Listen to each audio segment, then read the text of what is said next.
मौजूद है। मेरा नाम खदीजा है एंड मैं यूथ पार्लियामेंट डेलीगेट हूँ। बेसिकली जितने भी यूथ पार्लियामेंट होते थे उनमें जो युवाओं की आवाज है, जो इश्यूज है उसको रेज करती हूँ। जैसे आज आप पहली बार आए यहाँ पर, जी हाँ, today is my first day. तो क्या ऐसा लगा आपको कि यहाँ आना चाहिए और यहाँ आकर क्या एक अलग चीज देखने को हाँ, एक्चुअली ना कल मेरा एक यूथ पार्लियामेंट दिल्ली में ही है, तो मुझे ना उसके लिए पॉइंट्स चाहिए थे। तो सबसे पहले जब मैं एक्सप्लोर ही नहीं करूंगी तो मैं कैसे आवाज बन पाऊंगी लोगों की। क्या एक्सप्लोर किया? मैंने ये एक्सप्लोर किया कि देखिए, अगर इंसान युवा अगर शक्ति हो तो वो इस पावर को भी नीचे ले जा सकता है। आज आपने मॉर्निंग में एग्जाम्पल देखी कि गवर्नमेंट कैसे डर गई, वो जो सामने नहीं आई, किडनैपिंग के तरीके से लेके बाद में एक्सक्यूजेस देती है जो हेल्थ इशू है। अभिजीत दीप्ति जी और सोनम वांगचुक जी को जिस तरीके से लेकर गई, उस पर क्या कहना आपसे सरकार? देखिए, पहली बात तो सरकार कर गई। अगर देखिए उन्हें उनकी हेल्थ की इतनी फिक्र होती तो वो आते उनसे बात करते। सोनम जी एक साइंटिस्ट है, बहुत पढ़े लिखे हैं, वो इस चीज को अंडरस्टैंड करते हैं। अगर सरकार से कोई आदमी अगर ये भी कहता ना कि हम इस चीज को देखते हैं तो वो चीज को अंडरस्टैंड करते हैं। और सरकार के लिए ये बहुत अच्छा मौका था, क्योंकि यूथ की नजरों में, क्योंकि यार तो इशू है नहीं, न्यूज पेपर लीक है और हम एक्सपेक्ट किससे करना है जिसने कभी न्यूज सुना ही नहीं है। कौन सी गवर्नमेंट कुछ ही लेता है जो पॉलिटिक्स में एजुकेटेड है। बाकी अगर पीएम को देख लो तो national institute of technology JEE का एग्जाम, ये जेई का एग्जाम वर्ल्ड में सेकंड परफेक्ट एग्जामिनेशन आता है। मैं खुद मतलब 5 साल से एजुकेशन फील्ड में, तो मुझे पता है बच्चे कितना डिस्ट्रैक्ट हो जाते हैं। हद तक लोग प्रिपरेशन करते हैं, 10 बच्चे ऐसे ही नहीं मरते हैं। उसके पैकेज में स्टोरी है और आप सिर्फ ये देख रहे हैं कि 10 बच्चे मर गए, उनके पीछे की कहानी, किसी का भाई, किसी की बेटी, किसी की बहन, उनकी फैमिली से सोचिए। जब बिकेम गवर्नमेंट उनने अपने बच्चों को मार दिया, कितनी शर्मनाक बात है कि ये। जैसे आपने बताया कि 10 बच्चे, वो 10 बच्चे नहीं, 22-23 बच्चों की डेथ। अप्रॉक्स नंबर बता रही हूँ, बार बार आपके ना जैसे कितने लोग होंगे जो सुसाइड करते होंगे just because of government failure. आप सोच रहे हैं कि कोई अनएक्सपेक्टेड हो गया, रोड एक्सीडेंट हो, उसमें मर गया, एक दिलासा मिल सकता है, लेकिन गवर्नमेंट हमारी साइड से फेलियर और हमारे टीम से तो मतलब कैसे सरकार है जब इन्हें भाषण देना होता है तो कहते हैं हमारी सरकार, तो इन्हीं की सरकार है, तो इन्हीं की सरकार के लोगों ने कैसे पेपर लीक हो गया। 20 तारीख को किस तरीके से देखते हैं?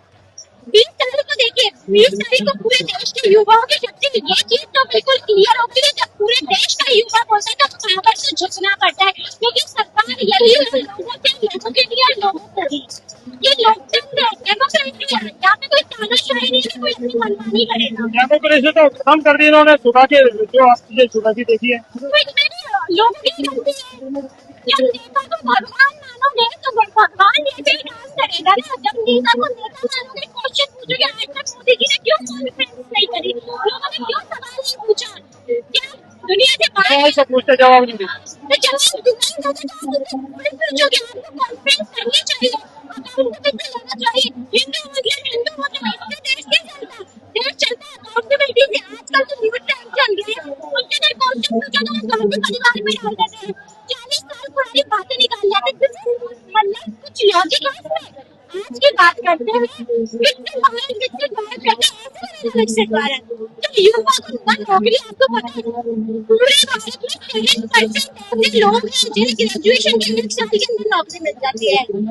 झारखंड में कांस्टेबल का एग्जाम था, 583 सीट थी, 1.47 लाख लोग झारखंड पहुंचे नौकरी के लिए। आप हालत देख रहे हैं लोगों की क्या हालत हो गई है। बात करते हैं, मैं खुद बोलती हूँ, अब इंफ्रास्ट्रक्चर कितना भी अच्छे बना लो, जब आदमी के पास नौकरी नहीं है तो वो घर कैसे चलाए। यूथ पार्लियामेंट में आप क्या, किस तरीके से बात अपनी रखेंगे आप? देखिए, यूथ पार्लियामेंट में बेसिकली हमें एक टॉपिक दिया गया है कि 14 साल पहले भारत कैसा था और आज कैसा था। तो मेरा तो कोई नजर है ही नहीं कि मतलब कांग्रेस ने क्या नहीं किया, बीजेपी ने इन 14 सालों में क्या। मेरा पॉइंट ये है जो पहले की 50 साल पुरानी की समस्या है, जो आज की भी समस्या है। कितने सारे लोग फूड पॉइजन से मर रहे हैं, फूड में मिलावट, घी में आप देखोगे ऑयल मिला दिया, और क्या कहते हैं जो मिर्ची है उसमें कलर यूज करते हैं। थाईलैंड जमाने से मिर्ची लेता था, उसने भी बंद कर दिया, उसे भी पता चल गया कि इंडिया में मिलावट होती है। According to the health organisation 60 crore लोग इस चीज से सफर करते हैं। हेल्थ की वजह से। और की बात है, कल मैं ये डिस्कस करूंगी पार्लियामेंट में हाईवे नितिन जी ने अपनी स्पीच में बोला था 2014 खत्म होने से पहले भारत की रोड अमेरिका की जैसे होंगी। आज हम 2026 में गड्ढे देते हैं गड्ढे। दिल्ली और देहरादून से रोड निकले, कितने करोड़ों का इनोग्रेशन हुआ था और आज क्या हालत है। करप्शन है। अब हम पैसा किसका होने कोई फर्क नहीं पड़ता, पैसा हमारे टैक्स से है। आगे शर्ट पहने और माइक लिए और शूज पहने, इनमें भी हमने टैक्स दिया है, जीएसटी भरते हैं। ऐसी सरकार है जो बच्चों की बुक्स पे भी जीएसटी लगा रही है। तो बड़े पैसे से ये लोग ब्रिज बना रहे हैं, इनोग्रेशन कर रहे हैं, बड़े पैसे करप्शन में जा रहा है, तो पैसा हमारे जा रहा है। तो गलती सरकार की जितनी उतनी हमारे लोगों की भी गलती थी कि हम सवाल नहीं पूछते। हमें ये दिखता है मंदिर बन गया, मस्जिद बन गया, लेकिन पूजा हर चीज में पूजा नहीं होती है। अगर गाड़ी चलाना है पेट्रोल डालना पड़ेगा, राम राम अल्लाह हम पे चल के नहीं होती है गाड़ी नहीं चलेगी। ऐसे पेपर देना है तो पढ़ाई करनी पड़ेगी, सरकार चलाना है तो नॉलेज देना पड़ेगा, सवालों के जवाब देना पड़ेगा। चलिए बहुत बहुत धन्यवाद। जैसे कि आपको बताया कि किस तरीके से गवर्नमेंट किन किन मुद्दों को उठाती है और घेरती है, और जो मुद्दे उठते हैं उनको किस तरीके से दबाते हैं। ऐसे ही आपको लगातार खबरें दिखाते रहेंगे। बने रहिए कैमरा मैन और के साथ। धन्यवाद।